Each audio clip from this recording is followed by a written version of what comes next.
Hi guys, today on Divas Can Cook we are taking fresh onions and beef and we are making one of my favorite childhood meals ever, hamburger steak and onion gravy. Oh my gosh, the best comfort dinner ever. Let's go. Okay, so I've got me some good old juicy beefy grass-fed beef. I'm gonna add that right into my bowl. Next I'm gonna add in a little bit of olive oil because we want more fat, makes it juicy. That's what we want, okay? I have some Worcestershire sauce, I can never say that. And then I have some spices here. I got some onion powder, garlic powder, black pepper, salt. You can add in really whatever you want here, okay? But I really want to keep it nice and simple and classic and basic because that is how I grew up with my hamburger steak and gravy. It's very, just very simple, nothing too fancy.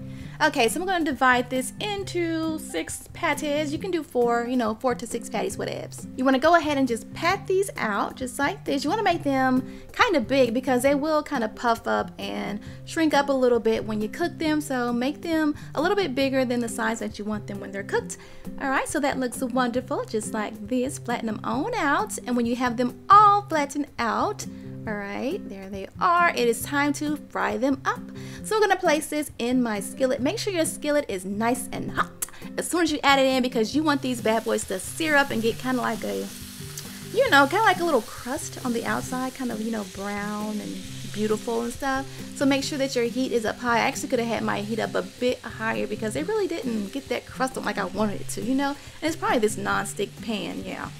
But yeah, go ahead and flip them over just like that and then remove them from the pan. It's okay if the inside isn't done because we're gonna let them simmer in just a bit. Okay, so you wanna save about 3 tablespoons of that fat. If not, go ahead and add some butter. Normally I would use the leftover fat from the beef, but yeah, something happened, which is another story.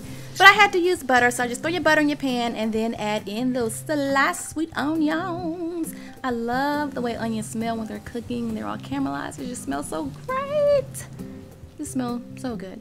Okay, so we're gonna add some flour in there. Just sprinkle that flour right on in, and then you're gonna just kind of stir it up a little bit and get that flour all beautiful and golden and stuff. And when your flour has, everything's looking kind of golden and beautiful, go ahead and add in some of that beef broth. Now you want to make sure you use a really good quality beef broth because that's really what your gravy is going to be tasting like. All right, I like to use the beef paste. It's really good, savory, lots of fresh herbs and stuff in there, so yeah.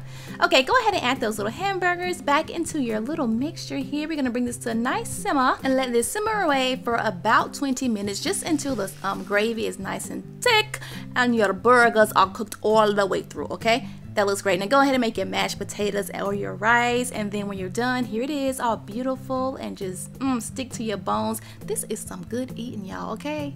Good eating. It's very simple, it's just ground beef and beef broth and onions, but it is like so good, so good.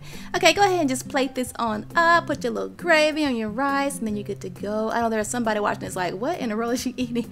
Burgers and gravy, but if you are from the South, then you already know this is a classic dinner in the South, okay? It's really good. I hope you guys enjoyed this video. Don't forget, new recipes every Thursday and Sunday at 8 o'clock.